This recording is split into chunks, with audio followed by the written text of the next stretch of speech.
Chapter 1, the first flame. I remember the first time the infinite bent low over the dust and whispered the word love into it. The wind stilled, the stars leaned closer. All of creation waited to see what this new fire would do in the hands of mankind. They say the first man awoke with a breath in his lungs and a hunger in his heart. He did not know what it was, only that the sight of the other stirred something fierce and tender all at once. The first woman, shaped from the same breath and the same dust, looked upon him and felt the echo of the same fire. In that moment, the first spark of love leapt between them, not the shallow warmth of mere desire, but the dangerous light of recognition. Love was a gift given freely, but the Creator made it a living thing. And like all living things, it needed to be tended. The first flame was not meant to burn without care. Left alone, it would fade. Fed carelessly, it could consume everything around it.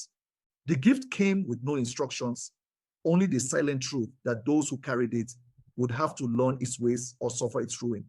I tell you this because even now, thousands of years and countless faces later, the fire has not changed. It still leaps between strangers with a glance, still rests warm in the hands of those who guard it well, still rages out of control in the hearts of those who think it will burn forever without tending. I have seen it ignite in the eyes of the young, bright and consuming, as though nothing else in the world exists. I have seen it in the quiet clasp of hands grown old together, the fire not gone but deep, glowing steady like embers that no wind can extinguish. And I have seen it in the ashes of those who thought love could survive on longing alone, who never learned that the flame is a teacher as much as it is a gift. The stages of love are as old as the flame itself. First comes the spark, attraction, when every word feels new and every touch holds promise. Then the quick, hungry burn, infatuation, when you imagine you have found the one thing that will make you whole. And if the flame survives the winds that follow, it reaches the stage most never see.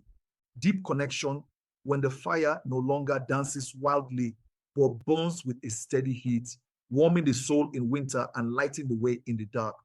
The danger is thinking that the spark is enough or that the quick burn will never fade. Many have built their hopes on that lie, only to find themselves standing in the cold when the first winds blow. The wise know that the flame changes and that their work is to change with it.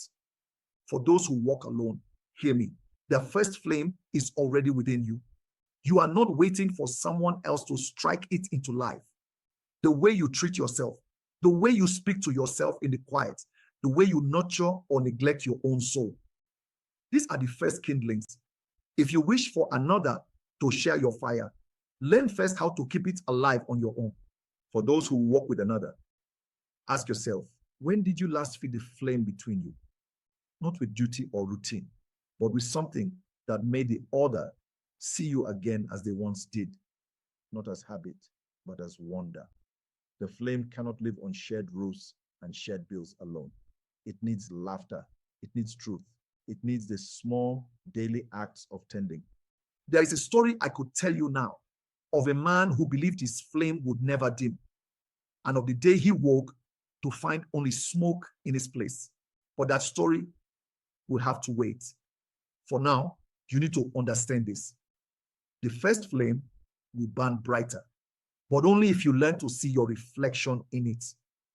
For the flame is not only what you share, it is a mirror. And in its light, you will see not just the face of the one you love, but your own. The question is whether you will turn away or lean closer. The path ahead will take us to still waters, where the reflection grows sharper, to temples where the pillars of union stand or fall, to echoes that heal or wound. Each place will show you something about yourself, and each will ask a price. Keep walking with me. The fire we carry now, we need what we find there. Practical reflection for today. If you are single, name one way you can feed your own fire this week. Through rest, creation, or something that makes you feel alive. If you are in a relationship, Recall one moment that lit the flame between you and recreate it within the next 7 days. For all, remember that the fire is alive. Tend it, and it will tend you. And so we leave the place where the first flame was born and walk toward a still pool hidden in the folds of the earth.